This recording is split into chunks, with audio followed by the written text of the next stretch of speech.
Right, so hey e-learners, we're going to talk about taking this document that you guys have, move my picture out of the way here for you, and taking it and turning it into something that's editable.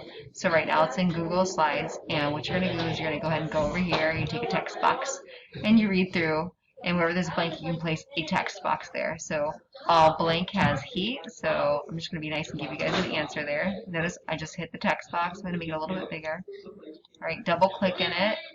All matter, right, and you just click it off.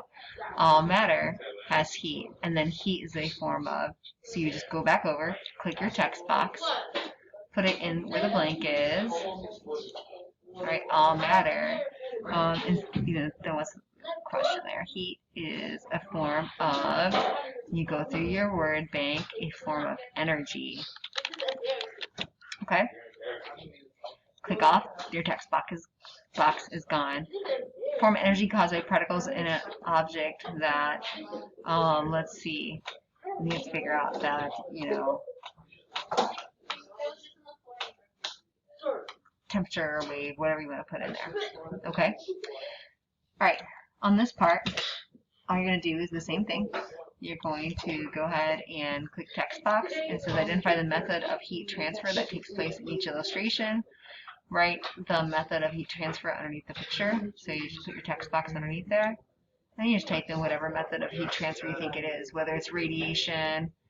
This looks like it's a microwave, so I'll give that one away to you. So radiation, and then click off of it, and it's there. And so then you would just, put your text boxes in and share it back with me with these all filled in.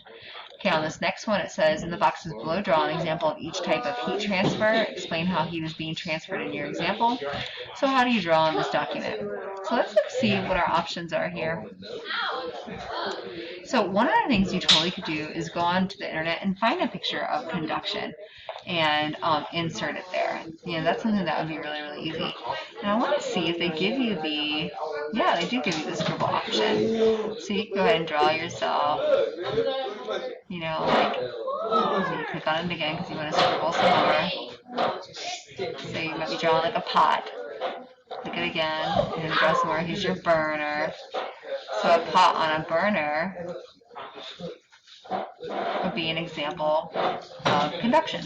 Alright, so guys, you still have a good 6 minutes left till the end. We're going to go to our mask break. Yeah, a good 6 minutes left. So don't pack up and walk around yet. Alright, and hey, just so you know, like, all your noise is on the video I'm recording. So, anyways. Alright, but that's how you would do that one. Okay? And then, next part, you're just inserting text boxes here. So, hit the text box, and then just insert it. Okay? So I'm going to stop the video, and then I'll post this for you guys. Alright, have a good day. As you can see, everything's going crazy. Have a good day, guys. Bye.